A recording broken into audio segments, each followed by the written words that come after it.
Pa ya.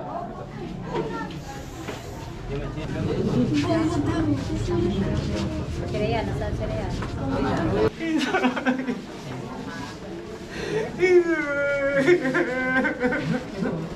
Bakit wala si Ana Halandoni? Exclusive na balita ang nangyari kay Ana Halandoni.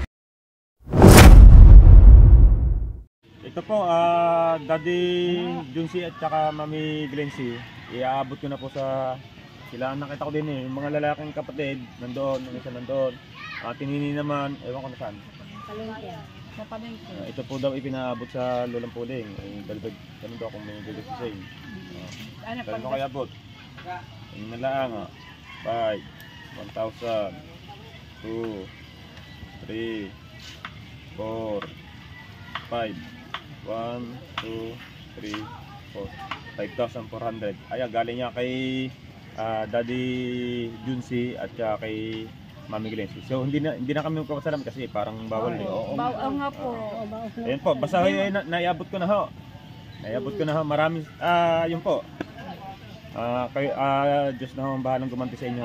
God bless po at ang God na po gumanti po sa inyo, sa inyong kabutihan at sana po marami pa kayong matulungan. Siya po yung magkapatid para alam nila. At kami po ay aabot ko po sa aking kapatid, siya po kasi ang aming isang tao na lang po umahawak para hindi Ate Nini na. Nasa palengke lang po si Nini Charito Regil po. Doon ko po namin aabot sa kanya. At pagdating po niya galing palengke ay aabot ko namin kasi nabili po siya ng para dito sa pagkain sa mga tao. Yan. God bless po. God bless. God bless na lang po. God bless po. God bless po. God bless. Hindi mapigilan. Hindi mapigilan talaga eh.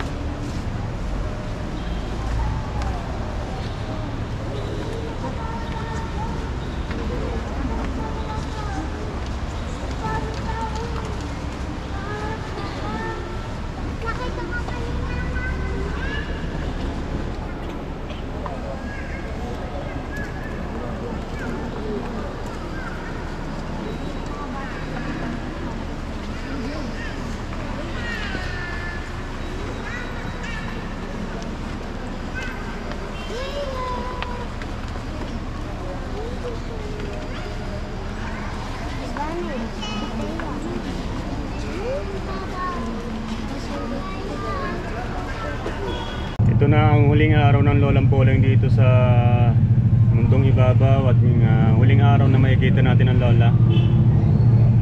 So maraming salamat po sa nakilibing sa aking Lolang Puling.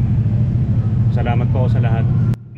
At yun na nga mga kalogs, na bigla akong napatigil sa pagsasalita dito dahil ay talagang hindi ko maiwasan ang aking pagluwa-luwa at alam nyo naman na kaya hindi ko tinututok ang camera sa akin sa oras ng mga ito ay yung aking mata ay bumubugto-bugto at may pumapatak na tubig.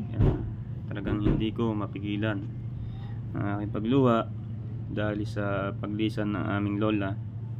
Masakit para sa amin at wala kami magawa na hanggang dito na lang talaga ang itinagal ng aming lola, na isa talaga sa nagpalaki sa amin ng lola.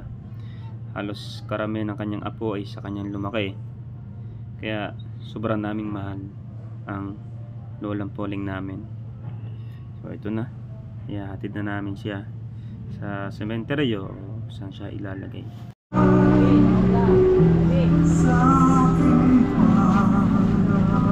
Hininaan ko ang volume dito dahil may music, maaari tayo makapiright.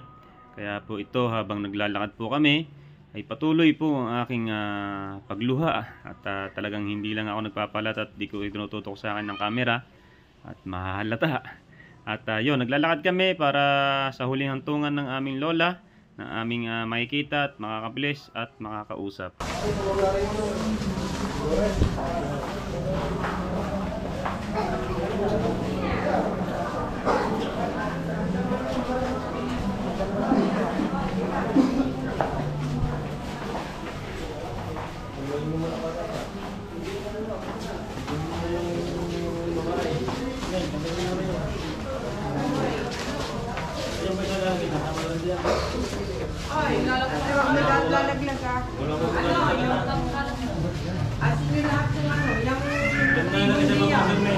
Pati espili, huwag nyo ilalaglag.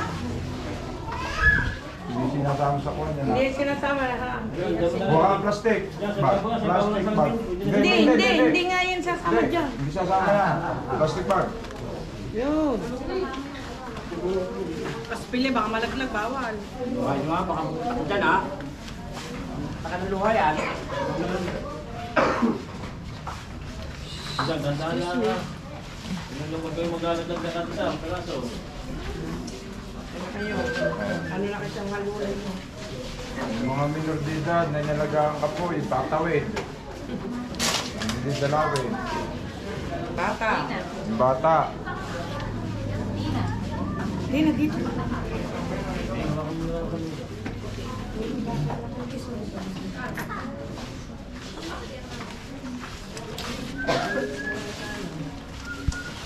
Oh, ang galing mga anak. Alright mga lubs, tayo sa Lungpol.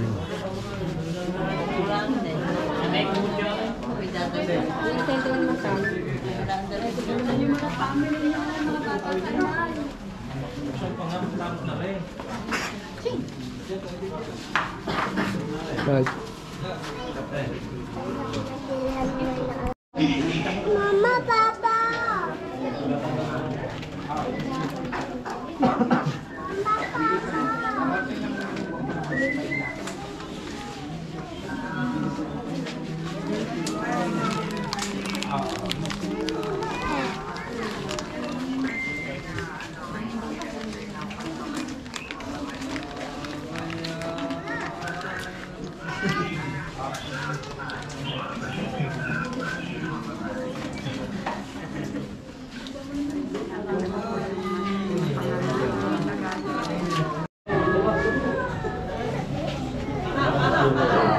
Pa kuya.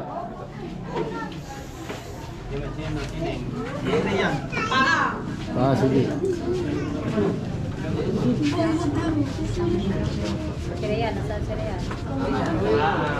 Ate, pa.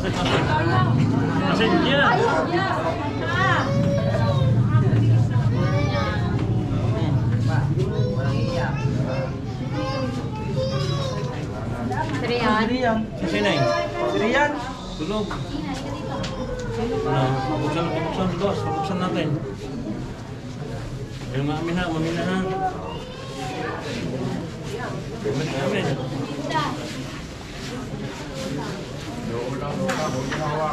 Hawak, ganyan ha. Amin.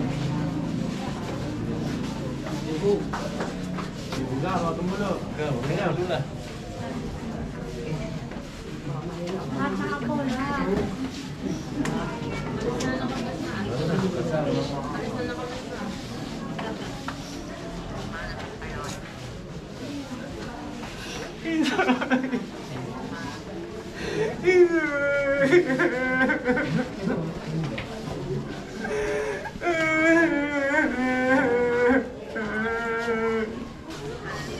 Paalam inay, paalam.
Dito sa ano eh.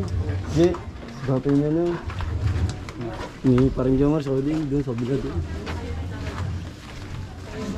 Kasama man sa Sa ano yan, sa doon bising doon natin yan, papasok. Pinasok na.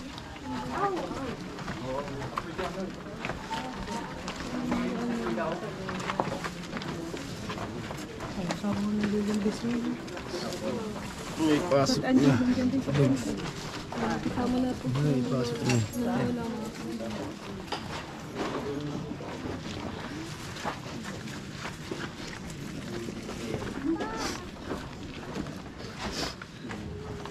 Ang ganda ng tatay niyo.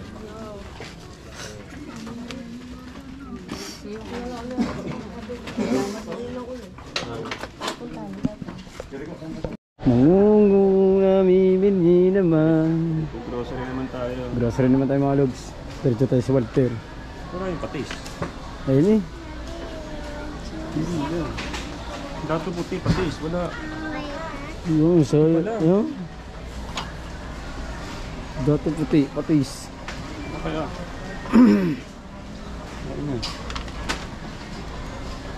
Nasa twilight. Grocery namin mga logs. Alright. Nakapamili na si Oya. Ang binibili ni Mary ay Pampers. Pero yung Pampers sa Agatas. Sama si Rocky. Pampers. Saka gaya ng Pampers sa Agatas. Lamig sa Walter. Ito mga logs. Para kailangan natin si Gata, Linyog. Malata rin. Tinan mo ang presyo. Oh, 200 eh. Ngayon nasa Walter pa rin tayo mga kalogs. At abangan nyo pala bukas mga kalogs at tayo ay mag-adventure na maaga. Yan. Babalik ko rin tayo sa pag-fishing adventure at may balita na naman, nagkakulihan na naman ng tulingan. Tara na, papaya tayo punta. Tara na, let's go. Alright mga kalogs, yan, magandang hapon sa inyong lahat. Yan, Dito tayo sa bahay at tapos natin mapaglibing sa Lola Poling. oo nga. At di pa ako nakapagbihis. Gumagawa kasi ako ng panghuling singkitin. Nagpalit na ako ng mga damit sa short. Bago sana naman masaya na ang Lolong Puling. Wala na mararamdaman na. Kumuha ako ng sariling singkitin mga kalogs. Hindi ko alam kung ano to, baka may pag umikit dito, baka mabigtal agad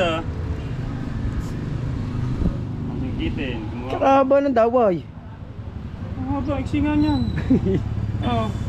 Ibig sabihin, paggawa mo, Yan mahigit talaga. Ikit na rin. Mahigit. Puno ng puno, pagkainigit, puno ng puno. Papaya na, takpa. Sabay tayo ulit matay po na. Bukas. Papaya. Parami aba, bumili ka rin ng gasolina, malayo yun. Lapit lang yun, parang Fortune Island din yun. Fortune Island nga, alos 150 lang na bawas sa gasolina natin. Lapit lang yun. Kasi mga logs, doon naman ang lumipat ang mga isda sa papaya naman. Iba na kasi yun yung sinasabi nila singkitin. Yun talagang bilog na sumunod na sa singkitin na. Bilog na. Bilog na tulingan. Bilog na tulingan. Bago mga nakikita sa BCG, pahigitin daw mga 3 kilo na. Tatry natin to bagong gawa. Gawa. Kung effective tong ginawa ko. Kapag hindi, edi yung sa atin ni Consul Jerry. May 3 hay-hay pa tayo dun eh. Pero wala. Dalawa lang pala.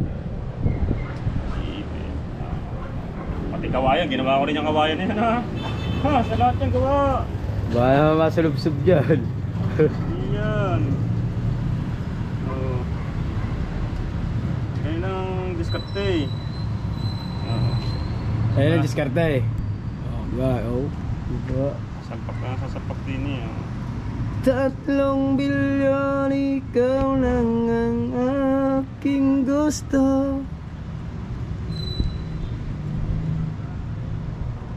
Tapusin lang namin ito mga kalogs. Update na lang namin kayo kung gaano kahaba ang magagawa natin. So medyo malalaki ang kawil kasi 7. Ang sukat na natin ay 5, 6, 7 ang kawil. So medyo malaki-laki na to kasi sa iba kasi 8 at 9. Sa akin 7, malaki-laki. Ba't nga ba malaki yung sa akin? Mas malaki yung 7, mas malaki yung 8, mas malaki yung 8, 7 na naman yan, 6, Maliit 7. ang 8. Ayos lang yan, kung talagang higitin ng isda, higitin yan. Laki ng kamay.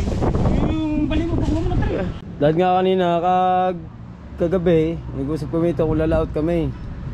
O hindi, nag-aalangan eh. Napuyat na ano kami, nagpuyat talaga kami sa Pulawan eh. Painom kami gawa nagpa-besti dito si ano? Kulay. Si Kulin ho, nagpa-despedida yung tropa namin. Alis na mamayang gabi. Paalis na sila eh. 4 silang aalis, sila magpipinsan, 5. 5 nga na. Apo. 4 silang aalis do, papunta sa ano, sa Japan, sa Ate Mian. Shoutout kay Ate Mian. 4, 5 susunod sa January ma. Yung 100,000 yata naman na. Dabigat sa bulsa eh. 5 pupunta doon eh. Pinsan nila ko Sabay din. na 5. Kasi may passport at visa. Dati. hindi po. Kitang talagang daan libo do. Di mo ba naman, sinabay-sabay na. Sabay-sabay na, alis na.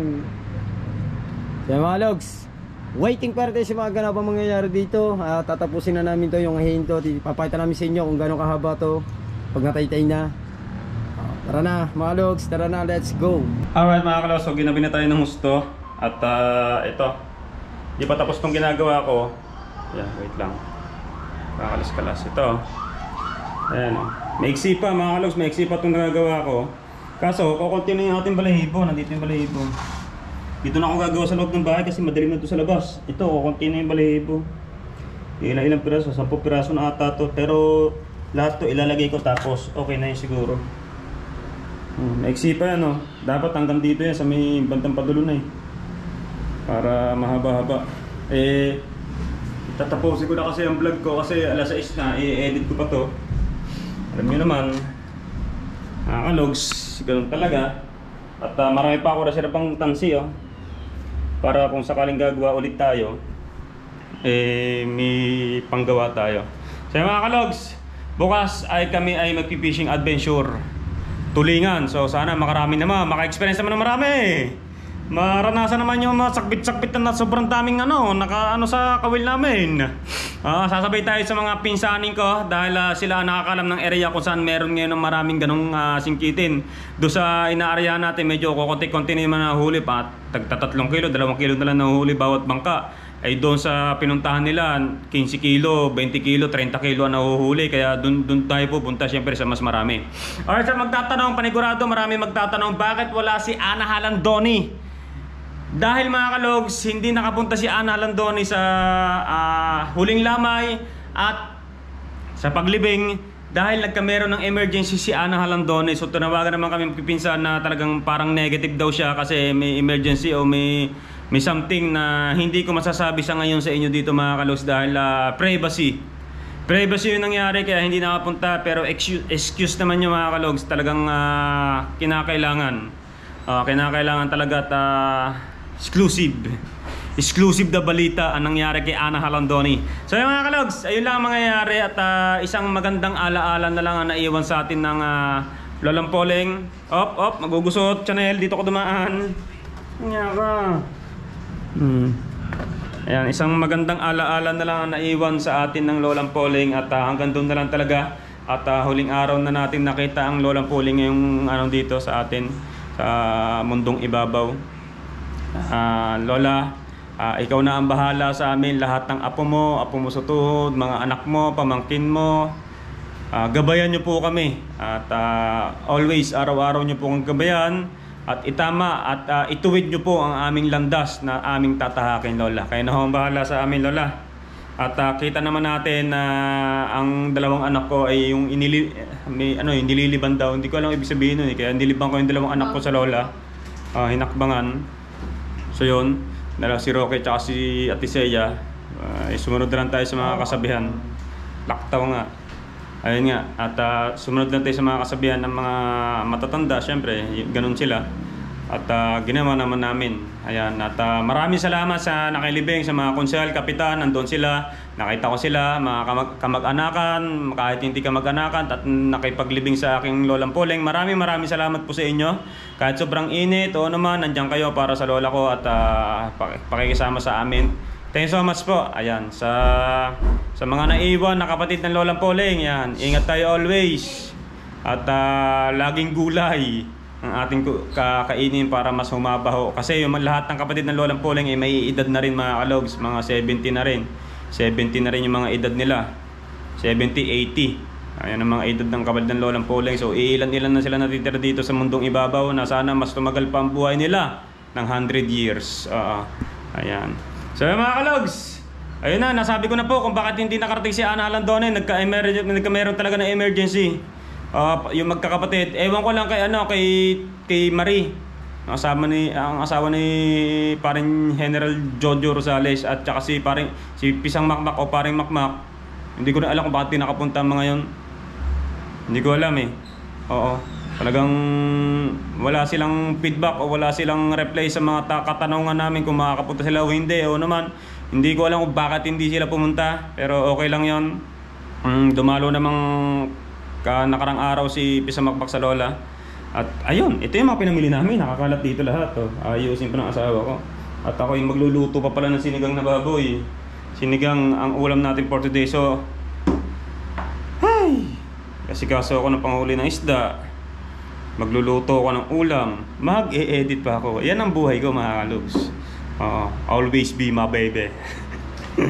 Araw-araw yan. Pag minsan naman ang asawa ko naman yung tagaluto. Kadalasan kasi kapag yung medyo ang asawa ko ay gusto ang luto ko, always naman gusto ang luto ko, kaya ako lagi ang nagluluto dito sa bahay na ito. Ang asawa ko naman lagi siya ang nakatoka sa pagluluto tuwing almusal. Sa almusal talaga always ang asawa ko, almusal. Ako kapag nandito ako lagi nagluluto naman. Ganon yung buhay ko. Araw-araw. So mga kalogs, at ito lang ulit ang magagawa natin vlog ngayong araw na to. So matagal-tagal na naman ako hindi nakapag-vlog. 3 araw ata, 4 na araw ata. Basta ganong araw, basta ilang araw na ako hindi nakapag-vlog. Ito lang ulit. Bukas magdedire-diretso na ulit. Ayan, at maraming salamat sa lahat na sumusuporta. At sa lahat ng mga solid kalogs, sa lahat na nakasubscribe sa akin, sa lahat ng mga komento, mapa-negative man o mapa-positive na comment, mahal ko kayo. At yung mga basher naman, kung di nyo ako mahal ko pa rin kayo. Sa mga kaibigan ko, tita and tito, shoutout po sa inyo lahat dyan. Mami and daddy, shoutout po sa inyo dyan. Mga kumare at kumpare, shoutout po sa inyo dyan. Lahat-lahat na po kayo sa mga grupo-grupo tulad ng mga Sagip Squad, Kalembang, Team Libre, Planet Sword, o sa lahat man. Shoutout po sa inyo lahat dyan. Kita-kits tayo by tomorrow. Fishing adventure tayo. I love you all and bye-bye.